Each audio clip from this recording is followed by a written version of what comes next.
Hello friends, আমার আরেকটি নতুন ব্লগ ভিডিও সবাইকে ওয়েলকাম। তো এই দেখো মাছ ধুয়ে নিচ্ছি সকাল সকাল। তো এগুলো দুদিনের ভিডিও করা ছিল, তো আমার ছেলে কতগুলো ক্লিপ ডিলিট করে দিয়েছে। আমি ভাবলাম ডিলিট করে দিয়েছে, তাহলে যে কটা ক্লিপ আছে সেগুলো জুড়েই ভিডিওটা বানিয়ে নিই। তো এই দেখো মাছটা আমি ধুয়ে নিলাম, নিয়ে মাছটাতে নুন হলুদ মাখিয়ে দিচ্ছি। আর ছেলের পরীক্ষা চলছে, তো ছেলের পরীক্ষা একদিন করে একটায় শেষ হয় আর একদিন করে দুটোর সময়, মানে ওই টাইমটায় আনতে যাওয়ার খুব কষ্ট। তো এই দেখো আমি মাছটা নুন হলুদ মাখার পরে একটা সবজিওয়ালা এসেছে দুয়ারকে, তোর কাছে কিছু সবজি কিনে নিচ্ছি। আবার ভেবেছিলাম 3-4 কেজি আলু নেব, তো ওর কাছে আবার 1 কেজির বেশি আলু নেই। তো যে কটা আলু আছে বললাম দিয়ে দাও।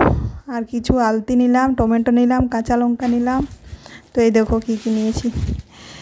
আলতি বলতে কচু আর কি। তো ওই দেখো ওর কাছে আলু বেশি ছিল না। তো এই দেখো সকালের কাজ শেষ হতে না হতেই আবার 12:30টার সময় বেরোতে হয় ছেলেকে আনতে, মানে একটাই ছুটি হলে 12:30টায় বেরোতে হয়। তো এই তো লুচি বানিয়েছিলাম সকালে, তো চাটনি দিয়ে লুচি, এই সস দিয়ে লুচি খেয়ে নিচ্ছি, নিয়ে বেরিয়ে পড়বো ছেলেকে আনতে। তো এই দেখো চলে এসেছি, এটা মার্কেটের মাঝে। ছেলেকে এই যে টোটো ধরবার জন্য দাঁড়িয়ে আছি। তো একটা পেয়ারাওয়ালাকে দেখতে পেলাম, পেয়ারা করে ডাকছে। আমি ছেলে বললো পেয়ারা নেব, তো পেয়ারা নিয়ে নিলাম কিছু। আর এই দেখো বাড়ি পৌঁছে গেছি।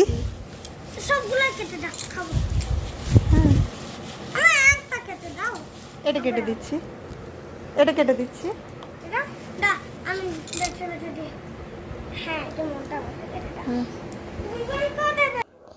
তো ওকে একটা পেয়ারা কেটে দিলাম, আর বললাম না যে কতগুলো ক্লিপ ও ডিলিট করে দিয়েছে। আর এই দেখো ওই ছেলেকে আনার সময় ওইখানে আলু নিয়ে এলাম অনেকগুলো, আর ম্যাগি ট্যাগি নিয়ে এলাম। তো এইগুলোর সাথে ঢেলে দিচ্ছি, এগুলো পরে গুছিয়ে রাখবো। এখনও রান্না করতে বাকি আছে। এই দেখো এখনও মাছ ভাজা হয়নি, 1:15 বাজছে। তো মাছটা ভেজে নিচ্ছি, আর মাছটা আমি ওই কচু দিয়ে রান্না করব, কচু আর আলু দিয়ে। এই দেখো কেটে রেখেছি কচু, টমেটো, আর এখানে পেয়ারাটা রেখে দিচ্ছি। আর এই দেখো আমার কি সুন্দর কচু দিয়ে মাছের ঝোলটা বানিয়েছি, খুব সুন্দর দেখতে হয়েছে আর খেতেও ভালো হয়েছিল। তো ভিডিওটা এখানেই শেষ করব, পরবর্তী ভিডিওয় দেখা হবে।